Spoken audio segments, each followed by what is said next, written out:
Bonjour à toutes et à tous et bienvenue dans ce deuxième podcast dédié à la création de jeux vidéo. Aujourd'hui, on va accueillir Sid, qui est le créateur de Pixel Mafia, qui est un jeu action RPG et gestion. Important, la gestion. Voilà, c'est on va dire deux genres qui sont intéressants à associer et ça s'est pas fait couramment, on va dire, dans le domaine. On essaie de bien faire. C'est ça, on essaie de bien faire. Comment vas-tu? Écoute, ça va bien. Je sors du montage de mon devlog là, ça y est, c'est terminé. Ouais. Et dans la boîte. Il sort à 17h là. Ça y est. D'accord. Le montage, je n'en parle plus. Ok. Bah super, ouais, parce que tu disais que tu allais faire carrément un devlog autour de ton projet. Donc ça aussi, on pourra en parler dans le podcast, ça va être très intéressant. Alors, pour commencer, moi je me suis dit que ce serait intéressant d'aborder un peu des sujets d'actualité autour du jeu vidéo, enfin du développement d'ailleurs. Et je vais parler d'un sujet que tu dois bien connaître, qui est l'émergence du moteur Godot, voilà, que tu utilises actuellement. Parce que sur le marché, jusqu'à présent, c'était surtout Unity qui dominait parce qu'il y avait une communauté immense, plein de tutos à dispo sur Internet. Et du coup, naturellement, les personnes s'orientaient vers le moteur, on va dire, le plus documenté, le plus suivi. Et récemment, depuis la polémique sur les frais d'installation de Unity, il y a eu un gros scandale, ce qui a fait que forcément les gens se sont dit « Ah mais oui, Unity est un moteur propriétaire ». Donc forcément qu'ils ont la main sur la tarification et que si tu as un projet que tu veux faire commercialiser, tu es dépendant de ça, quoi. Donc, du coup, c'est surtout qu'il y a plusieurs choses à prendre en compte. Ouais. Donc Unity, déjà, il y a eu ce scandale, hein. Forcément ça joue beaucoup, mais surtout que depuis quelques années, sur YouTube, on voit émerger beaucoup le solo game dev. C'est un peu un idéal. Ouais. Et ça, Godot, c'est parfait pour entretenir cet idéal, qui est pas top, comme tous ces trucs-là. Parce que du coup, on fait croire que tu vas pouvoir sortir le prochain Stardew Valley, que tu vas pouvoir ouvrir ton studio, que ça va être facile, tout ça. Ouais. Par contre, ce qui est cool, c'est que pour les gens comme nous, quand on essaie de développer tout ça, pour une fois, on a une première porte qui nous permet d'apprendre un logiciel qui, plus tard, va devenir énorme. Parce que là, pour l'instant, il est quand même bien, hein, mais en fait, il y a des mises à jour tellement souvent que plus tard, ça va vraiment être assez big. Hein. Okay, ça va vraiment pouvoir concurrencer les grands piliers comme Unreal et pour l'instant, c'est compliqué, Unity. mais là, ça arrive. Hein. Mais ça arrive, parce que c'est vrai que ça reste un moteur assez récent, parce que quand on voit par exemple les problèmes de performance qu'on peut rencontrer en 3D, c'est pour ça que les studios sont pas... les gros studios qui sont déjà... qui ont déjà plein de compétences sur Unity, déjà rien que le fait de devoir changer, c'est compliqué pour eux, de changer de stack. Et après, il y avait aussi ces freins par rapport à la performance, par rapport aussi au marketplace qui est encore pas très très bien garni par rapport à celui de Unity ou celui d'Unreal. Surtout que, déjà, on peut préciser pour les gens, les jeux que vous jouez, en général, ils ont un moteur maison. On peut préciser ça quand même. Faut le voir comme ça. Un gros moteur maison, genre, par exemple, Activision, ils ont leur moteur. Ils n'utilisent pas ni Unreal ni Unity. T'as les studios, après, des studios un petit peu plus bas, quand même des gros studios, qui peuvent utiliser des moteurs comme Unreal, Unity. C'est ça, Ceux-là, en général, ils payent une licence, ils sont tranquilles, ils ont leur truc. Nous, on est encore plus bas. Nous, on est de l'indé, voire du solo. C'est ça c'est important de préciser, je pense, pour les gens qui s'imaginent pas, enfin, qu'ils arrivent même à s'imaginer comment ça fonctionne, que Unreal, c'est bien, c'est beau et tout ça, mais même Unreal n'arrive pas à s'immiscer dans des énormes boîtes. Ça commence à peine. Là, on voit beaucoup de thrillers, de gros jeux qui sortent là en ce moment avec UE5, qui utilisent la nano, tout ça. Là, oui, ça arrive. Mais avant, c'était compliqué. Oui, parce qu'après, c'est vrai que l'intérêt, c'est que quand on a le budget pour, forcément, on peut investir des ressources pour avoir un moteur qui soit vraiment adapté au genre de jeu qu'on a envie de développer. Et sur le long terme, ça permettait aux studios d'être beaucoup plus rapides parce que justement, ils avaient une maîtrise totale sur la technologie qu'ils utilisaient. Et dans tout ça, du coup, t'as Godot qui dit en fait, nous, même le solo, là, s'il est chaud, vas-y, c'est open source, régale-toi. C'est ça. Tu peux le prendre, tu fais ton moteur maison, nous, on s'en fout. C'est ça. Ça change quand même pas mal la donne. Hein. Et tu sais que tu dois pas payer ni donner un pourcentage d'un coup, ça fait plaisir. Hein. C'est ça, tu peux créer ton moteur de maison à partir de Godot, tout comme tu peux faire des contributions directement pour les prochaines versions de Godot. Aussi. Donc c'est ça l'intérêt de l'open source, parce que c'est vrai que jusqu'à présent, quand on dit open source, on pense surtout à gratuit, mais le plus important justement, c'est cette contribution qu'on peut avoir autour. Et c'est vrai que quand on débute, c'est pas la première chose auquel on va penser. Mais par contre, quand on commence à être avancé, ouais. Tu vois, dès que tu as un problème, du coup, tu peux aller sur le GitHub.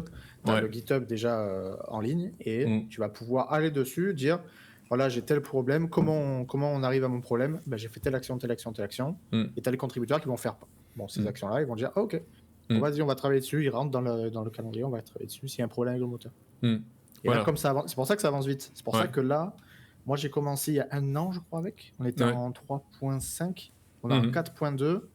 Et chaque mage sont des grosses mages. D'accord. Pas chaque mage, c'est des bug fixes. Ça, c'est un peu tout le temps. Chaque mage sont des grosses mages. Avec des vraies fonctionnalités, de nouveaux nodes, j'imagine. Quand on s'est passé au 4, le GDScript, c'était plus le même. Ah d'accord, ok. Ah oui, ça, je savais pas que même... C'est ça, quand j'ai ouvert Godot, machin, que j'ai regardé, moi, au début, t'es perdu, parce que du coup, c'est plus le même code. Enfin, t'as plein de trucs qu'on a enlevés, plein de trucs qu'on a changé, plein de trucs qui étaient, pour nous, simples, qui deviennent plus compliqués, mais pour des raisons expliquées, parce que du coup, tout est expliqué, ça, c'est cool. Ouais. Et du coup, ça avance vite. Donc, c'est vraiment cool. Hein. C'est vraiment intéressant même à suivre, même quand on n'est pas, comme moi, quand on est game designer et qu'on n'est pas développeur. C'est cool à suivre. Oui, clairement. Et d'ailleurs, pour ceux qui ne connaissent pas le GDScript, c'est un langage qui est dédié du coup au moteur Godot. Et ça ressemble au Python. Et ce qui fait que c'est un moteur déjà qui est interprété, c'est-à-dire que vous n'avez pas besoin de recompiler, recharger le projet à chaque fois. Et on va dire que la syntaxe est assez permissive. Donc vous pouvez vous permettre, on va dire, contrairement à Java où là, il faut faire... Voilà, après là on rentre dans les détails, mais voilà, on va dire c'est un langage simple à prendre en main, quoi. Voilà. Ça a ses inconvénients, ses défauts, mais pour nous c'est beaucoup plus simple. Hein. Ah oui, on s'embête pas, on a juste à... Il nous dit où est le problème, comment le résoudre, et la doc qui va avec. Tu as aussi la doc qui est intégrée, hein. Ça, utile là, je pense. J'avais vu, mais intégré dans le moteur, tu marques le nom de... F1, tu marques la fonction ou le truc qui marche pas, tu sais pas quoi, toute la doc. D'accord. C'est quand même... Ouais, ça c'est quand même très bien. Au lieu de faire des allers-retours, parce que quand j'étais sur Unreal par exemple, je faisais toujours des allers-retours avec leur documentation en ligne, et ce qui fait que voilà, on perd un peu de temps. Après, il est fat leur truc. Par rapport à Godot, c'est quand même fat Unreal, pour ça. Oui, clairement. Et d'ailleurs, un autre avantage par rapport à Unreal, c'est la rapidité. Parce que quand on ouvre Unreal, ça peut prendre 2 minutes, après ça dépend du GPU que vous avez. Mais après, Godot, c'est quasi instantané. Et ça, c'est ce qui m'avait vraiment étonné. Même quand tu crées juste pour créer un projet vierge, forcément, c'est normal que ce soit rapide. Alors je comprends pas pourquoi Unreal prend autant de temps en fait. Je sais pas.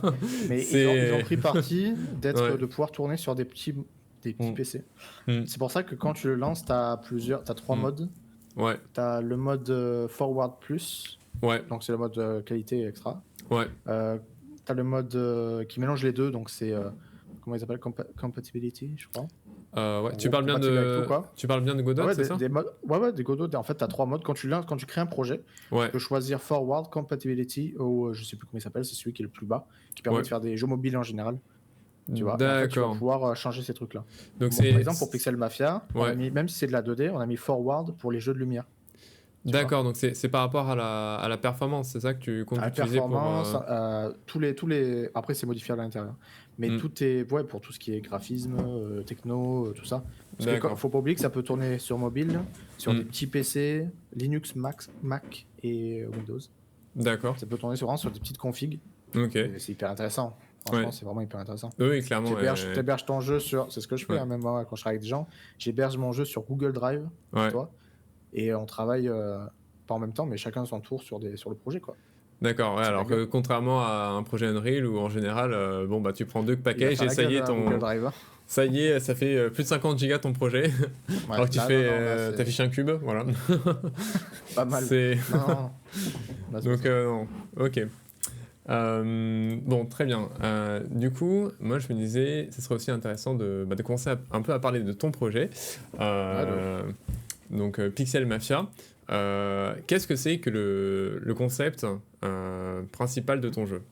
Comment tu le vendrais? Pixel Mafia, donc c'est un jeu que je crée en solo, que j'édite en solo, même si c'est... Comme je suis en entreprise, j'ai quand même un nom commercial, tout ça, donc ça sera sous ce nom-là. Ouais. Mais c'est un truc que je fais solo. Donc, Pixel Mafia, c'est un jeu d'action-stratégie en vue du dessus, 2D, je précise. Ça prend place dans une ville des années 70 fictive des États-Unis. Ouais. Et dans ce moment, alors je rentre pas trop en détail dans l'histoire, juste c'est un jeu où comment dire ça, où le protagoniste va devoir créer sa propre mafia, sa propre famille, et prendre le contrôle de la ville. C'est un jeu typé arcade, puisque la ville va être générée semi-procéduralement. Ouais. Donc, il n'y a pas trop de place pour l'histoire, plus pour le fun et le côté arcade, le côté time retry aussi, un peu dans ce style-là. D'accord. Fonction classique de sauvegarde, de tout ça, ainsi que le jour-nuit. On reste sur des thèmes simples. Ouais. Comme, alors, j'ai choisi les années 70, même si c'est de la mafia et tout, parce que c'est juste pour le style graphique qui peut être intéressant. D'accord. De voir une mafia de type disco. Ouais, oui. C'est tout bête. Pourquoi pas? De toute façon, la mafia, elle a toujours été là. Voilà. Et là, c'est juste... en fait, le jeu est quand même assez léger dans son approche de la mafia et dans tout ça. Ouais. Le but, c'est de faire passer un bon moment aux gens. On rentre pas dans des thématiques... Voilà, et on va tuer des gens, c'est de l'arcade, donc ça tire, ça machin. C'est ça, parce qu'en fait, on pourrait se dire aussi qu'un jeu de mafia, ça pourrait être, on va dire, plus épique, plus dramatique, plus sombre finalement. Ah, on a les films noirs en tête. C'est ça, les films noirs, Le Parrain, notamment. Le Parrain, c'est ça. J'ai vu beaucoup de films pour... Parce qu'à la base, c'était pas censé être ça. Comme on en avait parlé en off. À la base, c'était censé être un jeu scripté, narratif. Enfin, pas narratif, mais scripté avec vraiment toute une histoire de l'intégration, et ça suivait des vrais codes de l'Omerta, ça suivait vraiment très sérieusement tout ça. Puis en fin de compte, ça collait pas à la patte que je pouvais faire d'habitude. D'accord. En tout cas pour l'instant. Code Game Studio, c'est tout petit encore. Oui, et là tu cherchais vraiment une expérience plus dynamique, quoi. Ouais, c'est ça. Plus dans la lecture, là on fait des explosions, voilà, on casse des vitres, j'ai vu un peu de gameplay. Ouais. On casse des vitres, on tue des gens, on capture des commerces, on se fait des sous. C'est ça qui régale. Non, mais c'est surtout que même en tant que game designer ou même solo game dev, on rentre même pas tant dans les métiers. C'est, malgré ce qu'on peut penser, c'est très difficile de créer quelque chose de dynamique. Parce que dynamique, parfois, ça rime pas forcément avec rythmé. Donc on peut avoir quelque chose de trop dynamique et pas rythmé, ce qui est imbuvable, ce qui est vraiment... Ah oui, quand tu forces trop sur les effets, et alors que voilà, c'est finalement... ça, trouver le bon rythme, ça c'est dur. Ah oui, j'imagine. Quand t'apprends, c'est dur. Donc, du coup, je tape sur ça, quoi. D'accord. Je tape sur apprendre ces choses-là. D'accord, ok. Et quelles ont été, on va dire, tes inspirations principales pour ce projet qui t'ont poussé un peu à commencer à créer Pixel Mafia? Est-ce qu'il y a un jeu qui t'a marqué comme ça? En fait, j'ai pas tellement de jeux où je peux me dire ça c'est un peu sa copie ou quoi. Ouais. C'est plus plein de jeux, plein de ma culture du jeu en fait, que je vais aimer, tout ça, qui tend vers ça. Ouais. Je pense notamment à The Guild 2 Renaissance, qui Ouais. s'éloigne quand même pas mal du style. Mais The Guild 2, c'est bien un jeu de gestion, c'est ça qui se passe au Moyen-Âge? C'est un jeu de gestion. D'accord. C'est ça, exactement. Où tu vas contrôler une personne qui va ouvrir ses commerces, se faire de l'argent, faire tout ça. Mais du coup, nous, on est loin de ça. Mais il y a quand même cet aspect gestion que j'aime bien, mélanger action, gestion. C'est ça que je me disais, parce que c'est assez challengeant de se dire, bah ça y est, je vais mélanger ces deux genres. Alors que, voilà, c'est vrai qu'on est sur un jeu en fait. très dynamique. Tout bête, On fait un truc très dynamique et on gagne de l'argent. Donc c'est ça. Et c'est parce que du coup, je reste dans un aspect gestion modérée quand même. C'est quand même assez chill. Donc ça va être... tu vas avoir des revenus, ça va calculer le nombre de gardes que tu vas payer pour pouvoir choisir le nombre de gardes. Peut-être le upgrade, tu vois, comme je t'avais parlé, mettre sûrement des systèmes de custom de commerce. De commerce, pour pouvoir les améliorer et peut-être apporter plus de revenus. Voilà, on rentre dans de la gestion un peu basique. Ouais. Et même, T'avais dit que ce serait intéressant de mettre des monopoles. Et là, on est un peu sur un plateau de Monopoly, c'est un peu marrant. Ouais, c'est un peu l'idée de s'imaginer la ville en grand et d'avoir le monopole de type mécanicien. D'accord. Et d'avoir donc, si tu as ce monopole-là, les voitures avec blindage ou alors plus rapide ou plus de défense. Enfin, d'avoir une vraie plus-value qui se voit en tout cas. D'accord. Tu vois. Donc plus tu avances, plus tu as de commerce, plus tu as de garde du corps, de véhicules blindés. Est-ce qu'à un moment, tu vas carrément pouvoir créer une armée ou non En fait, tu as quand même ta famille. C'est-à-dire que on suit quand même l'aspect omerta du truc classique. C'est-à-dire que tu as, je sais pas si vous connaissez, vous avez les soldats, vous avez c'est les capots. Ouais, c'est ça, soldats, les capots régime.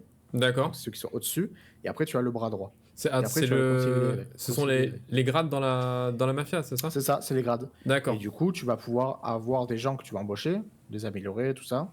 Ça, c'est des features que je veux implémenter, qui sont pas faites encore. D'accord. Parce que du coup, il faut du temps et j'ai tendance à recommencer un peu souvent mes projets pour qu'ils soient carrés. D'accord. Donc voilà, donc on rentre quand même dans un truc un peu difficile, mais voilà, et donc tu vas pouvoir avoir des gens qui te suivent et qui t'aident, tu vois.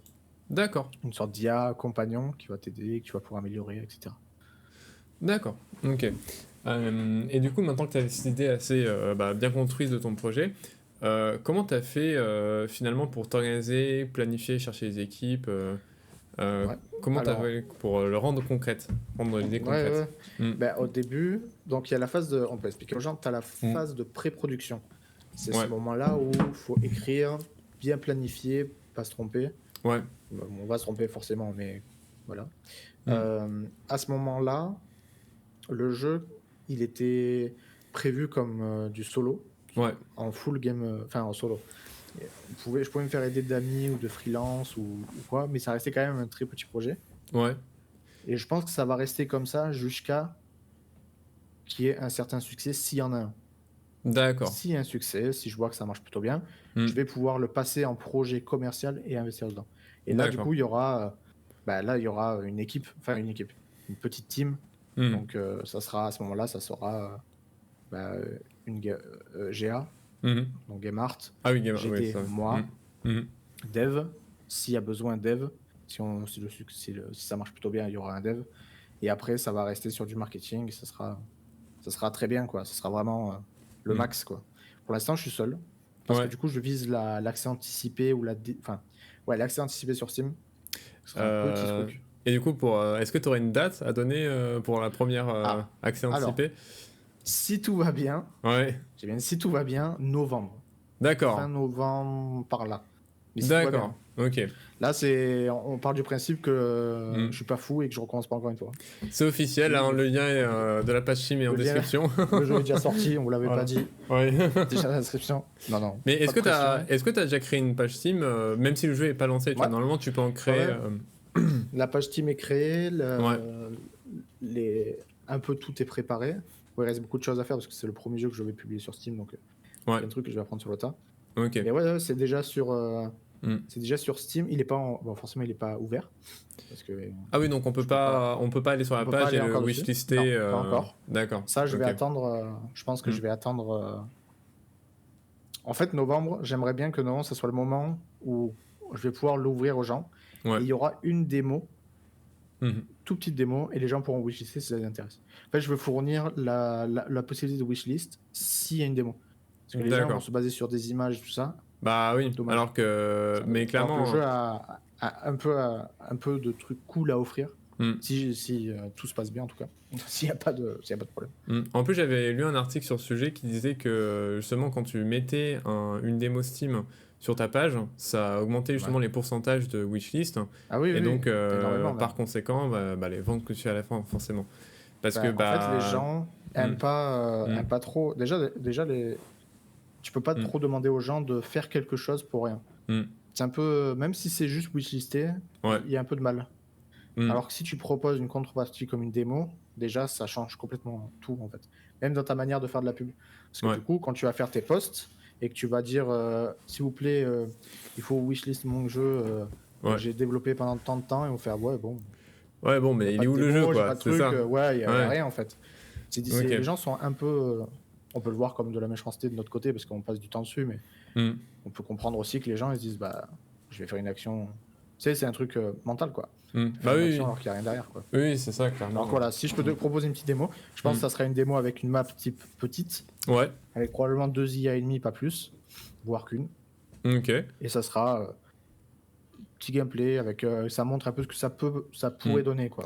Une petite expérience de peut-être de 10-15 minutes avec on va dire une première boucle de gameplay, c'est-à-dire tu peux commencer à capturer, attaquer, des trucs comme ça. D'accord, ok. Et du coup, là en attendant, les gens, s'ils ont envie de voir, de suivre le projet, pour le moment ils ont ta chaîne YouTube. C'est ça, il y a sur le lequel devlog qui sort aujourd'hui. On mettra le lien du devlog du coup, comme ça, voilà, pour ceux qui voudront suivre un peu le projet. Ok. Donc voilà, là tu avais fait ton prototype, t'as dit que... alors même tu avais parlé d'un obstacle pendant ton développement, tu avais dit que t'as carrément décidé de recommencer ton projet parce que tu avais des problèmes de sauvegarde.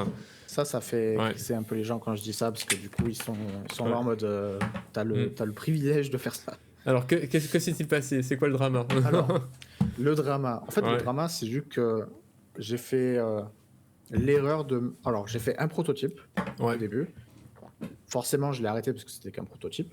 Je me suis lancé direct dans une V1 en anticipant mal certaines choses. Et donc forcément arrivé à un point, même que ça soit avancé ou non, il y a forcément un moment où je me suis dit clairement il y a vraiment un problème, je pourrais pas reconstruire derrière parce que ça prendrait presque plus de temps que de recommencer avec tout ce que j'ai appris pendant. Je dis vas-y je recommence, et en fait tout ce que j'ai fait en presque un mois je l'ai fait quasiment en 2 jours parce que du coup j'ai pu mettre j'ai pu tout ranger, tout faire propre. D'accord. Tout être clair dans ce que je voulais, dans ce qui se passait, parce que c'est voilà. Et ça, même malgré la pré-production, je préfère le dire aux gens, malgré la pré-production où on essaye d'anticiper et tout, on peut pas anticiper ce qu'on n'a pas appris.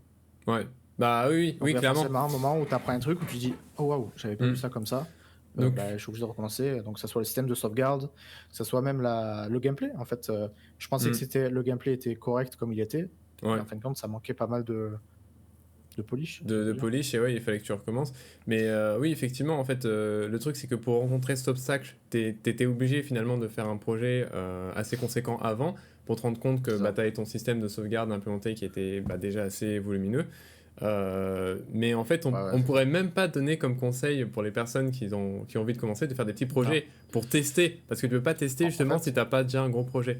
C'est ça. C'est ça le problème. En fait, pour commencer, quoi qu'il arrive, il faut faire des petits projets parce que on commence, on apprend. Après, considérer de faire un long projet, pas tellement un gros projet, mais un long projet. C'est-à-dire que on va rester sur du 2D ou de la 3D simple, tout ça. On va essayer de voir sur un peu long terme. C'est-à-dire pas prévoir du gameplay pour 2-3 heures, mais voir en mode quelques jours. Quelqu'un qui doit revenir sur le jeu. Et là, ça change tout. Ça change déjà beaucoup de choses sur la façon de consommer le jeu, sur tout ça. Mais bon, après là, c'est compliqué. Oui, clairement. D'accord. Ok. Et alors, maintenant, pour tout ce qui est de la partie un peu communication, marketing, comment tu as fait du coup pour faire connaître un peu ton projet? Est-ce que tu as... donc tu avais parlé de ta chaîne YouTube, mais est-ce que tu avais parlé d'un serveur Discord aussi, si je me trompe pas, ou tu avais fait des... Alors j'ai un serveur Discord qui est pas trop actif parce que j'ai pas trop le temps de m'y consacrer. Et puis c'est difficile de maintenir un serveur quand on n'a pas trop de communauté au début. Après c'est les lives. Je suis beaucoup en live où je travaille dessus justement. Et du coup il y a quand même pas mal de monde qui peut venir poser des questions, même s'ils restent pas forcément, juste ils sont curieux. Et il y a YouTube après. YouTube c'est quand même une grosse partie du travail du marketing, c'est-à-dire qu'on rentre vraiment dans quelque chose qui est très chronophage. C'est quand même compliqué de lier développement de jeu et YouTube. Pourtant c'est un peu obligé. C'est pour ça que j'ai commencé les devlogs d'ailleurs avec ce dernier prototype justement. Comme j'ai eu l'occasion de recommencer, j'ai dit là faut pas que je manque le coup, faut que je fasse un devlog, quitte à repousser la sortie du jeu. Je suis obligé parce que du coup sinon le jeu se fait pas remarquer quoi. Voilà, après il y a ça. Après il y a ce podcast finalement puisque forcément. Finalement ça parle du jeu. Même sur le serveur, même un peu partout quand j'ai l'occasion de faire découvrir aux gens mon jeu ou au moins ma chaîne ou quelque chose, bah, j'essaye, tu vois. Ouais, oui, clairement. Après, comme tu disais, à un moment, l'essentiel, c'est aussi de se faire du réseau, de voir justement, d'aller dans les chaînes YouTube des autres, de collaborer avec d'autres projets. Et du coup, forcément, avec ça, tu commences à te faire connaître, quoi. Parce que si on fait que son contenu de son côté, ça peut marcher aussi, mais ça va prendre plus de temps. Je sais même pas si ça marcherait réellement parce que tu dois quand même en parler sur Twitter, Insta, tout ça. C'est ça. Un minimum, quoi. Faut que tu connaisses au moins quelques personnes dans ce domaine, quoi. Ok, alors aussi, ce qui était intéressant de parler sur ton projet, c'était toute la partie un peu game art. Comment tu as fait en fait pour réaliser tes pixel art autour de ton jeu. Est-ce que tu t'y es pris seul ou est-ce que tu as collaboré avec quelqu'un ou tu as pris des packs d'assets peut-être? Alors non, j'ai pas choisi ça. J'aurais pu acheter des packs d'assets, tout ça. Sauf que le problème, c'est qu'il n'y a rien qui est dans ce thème et qui est aussi modulaire que ce que je veux. Donc j'ai dû le faire moi. Alors, ça vaut ce que ça vaut, puisque du coup, je suis pas du tout dans le game art, normalement. Et du coup, j'ai commencé à faire du pixel art déjà depuis 2-3 ans pour mes propres projets, mais ça avançait, c'était pas grand-chose, quoi. Et donc, je suis passé là-dessus sur Pixel Mafia en full pixel art. D'accord. Et des top-down, donc comme c'est du full top-down, du top-down shooter si vous voulez, difficile de trouver des exemples dans ce style-là et tout ça. Donc c'est un peu compliqué, je vais pas mentir. Mais comme c'est moi qui le fais, je peux arriver à un minimum où je veux sans que ça prenne trop de temps, on va dire. Et puis du coup, comme je disais tout à l'heure, tant que j'ai pas d'équipe, je vais pas pouvoir embaucher de gens parce que le projet n'est pas à but commercial pour l'instant en tout cas. Si c'est le cas, je serais ravi d'avoir quelqu'un de doué en game art pour m'aider. Mais de toute façon, t'es obligé d'avoir on va dire un minimum de revenus de vente pour pouvoir après recruter des personnes pour améliorer le projet et tout ça. Donc, parce que le travail gratuit, vaut mieux éviter, quoi. J'évite parce que j'aurais pu parce que comme c'est un projet, parce que c'est un truc que j'ai fait même avant, j'ai participé à des projets comme ça, c'est un projet qui est censé apparaître sur Steam, donc ça a une valeur pour le portfolio des gens qui travaillent dessus, qui sont comme moi, qui sont soit en dernière année de leurs études ou qui veulent rentrer dans ce milieu-là. Ça a quand même de la valeur d'être... d'avoir au moins... du coup, je suis pas à l'aise. En fait, je suis pas à l'aise de proposer à quelqu'un de dire, voilà, il y a ça comme à cette affaire... Je peux rien te proposer, je peux pas te payer. Enfin, je suis pas à l'aise avec ça. C'est pas un truc que je veux faire. Après, je suis quand même ouvert aux propositions. S'il y a des idées intéressantes ou de trucs qu'on pourrait faire ensemble, moi je suis à l'aise avec ça. Pouvoir même travailler sur un projet le projet de la personne en contrepartie. Ça peut être un truc qui peut jouer. Faut voir. C'est ça. Oui, c'est ça, donner un service à l'autre personne. Puis après, si juste la personne, ça lui fait kiffer de dire tiens, je travaille sur un projet Steam, il va être publié. Pourquoi pas, on va dire que c'est la... Mais après, voilà, le piège, c'est de se dire si la personne, on va dire, travaille très longtemps sur le projet et qu'au final, il marche pas et qu'il espérait justement être rémunéré, c'est ça. Là, forcément, voilà, c'est pas... Il n'y a aucune garantie que le jeu marche. Déjà, il n'y a aucune garantie que le jeu finisse sur Steam. Il y a forcément des problèmes que j'ai pas pris en compte. Donc, il se peut que... Voilà. Bon, après, il finira quand même sur Steam, je pense, malgré le temps aussi. Parce que je peux quand même rallonger le temps au pire. Le planning, je veux dire. Mais voilà, je suis quand même pas à l'aise avec ça. Après, à tout moment, on peut... Si la personne vraiment adore le style de jeu et c'est vraiment le style de jeu sur lequel elle veut concentrer son portfolio, bon, j'avoue qu'il n'y a pas 1000 boulots, 1000 projets en top-down comme ça. Oui, clairement. Clairement, c'est assez original. Et puis voilà, ça fait une belle expérience, quoi. D'accord. Ok, et après tu avais dit aussi que les musiques, donc c'est bien toi qui les fais, c'est ça? Et alors, pour les musiques, j'ai des... Alors, soit j'en fais moins, j'en fais quelques-uns moins, quelques musiques. Après, j'ai des connaissances qui sont dans la musique et qui, eux, ont archi besoin, pour le coup, de portfolio, donc ils font à l'appel. D'accord. Ils font des musiques à l'appel, ils ont besoin. Donc ils en font beaucoup. Ok. Comme je connais pas trop, et du coup, eux, c'est eux qui me contactent carrément pour me dire, ouais, si t'as pas un projet, même Game Jam et tout. D'accord. Bon, c'est assez impressionnant, hein, je Ouais. veux dire. Ouais, bah, c'est ça, parce Donc, qu'ils cherchent à avoir un maximum de crédit pour eux. Et du coup, ouais, bah. je pense que au Hmm. niveau sound design, au niveau musique, tout, ça doit être difficile, je pense, Ouais. pour les gens, Ouais, clairement. de se lancer là-dedans. Du Ouais. coup, Hmm. bon, mais du coup, moi, je dis oui, ça m'arrange. Hmm. Mais après, je veux pas non plus qu'ils me fassent un album, une musique entière, alors que j'ai rien à... Pas une Ouais. musique entière, pardon. Plusieurs musiques, Ouais. avec rien à proposer derrière. Ouais. C'est Ouais. bien. Oui, voilà, c'est ça. Mais Ouais. si je peux avoir quelques musiques de base, Ouais. ça les arrange, quoi. Donc je pense qu'on va partir sur ça. Et moi, je ferai quelques musiques pour le kiff. Ouais. C'est plus pour le plaisir parce que j'aime bien faire ça. Ouais. Donc ce sera peut-être des petites musiques par-ci par-là, quoi. D'accord. Rien de grandiose. Ok. Et t'avais dit que pour faire tes musiques, tu utilises FL Studio, c'est ça? Avec, Ouais, c'est ça. donc t'as un clavier, tu Ouais, les fais j'ai ma directement. Akai Ouais. ici. Et Mm. je compose à la base pas mal de chill hop ou de lo-fi, quoi, dans ce Ouais. style-là. Mm. Donc là, c'est un peu amusant de faire autre chose. Ouais. Le thème Mafia ou même des musiques pop des années 70, c'est aussi marrant à faire. Ouais. C'est un peu différent. Et du coup, c'est plutôt cool. Et oui, j'utilise FL Studio, donc c'est un DAW. Mhm. C'est le logiciel, quoi, avec quoi tu utilises. FL Studio. Voilà. D'accord, ok. Bah super. Bah écoute, en tout cas, ton projet, bah, comme je disais, va être en description. Bah, j'invite à ceux qui nous écoutent, hein, pour ceux que vous n'hésitez voulez. pas à tester, à faire des retours. De toute façon, je suis sur le serveur de Landry. Ouais. Donc si vous voulez faire un tour pour qu'on en discute, ou même, de toute façon, vous allez voir, hein, C'est dessus, ça. je parle assez pas mal de ce projet-là. C'est ça. Je suis quand même pas mal actif dessus. Donc n'hésitez pas à venir. Voilà, n'hésitez pas à venir sur le serveur, je mettrai un lien aussi. Comme ça, vous pourrez lui parler directement et puis avoir des nouvelles de son projet. Et du coup, bah, je vous dis à la prochaine pour un autre podcast et un nouveau devlog. Salut! Ciao!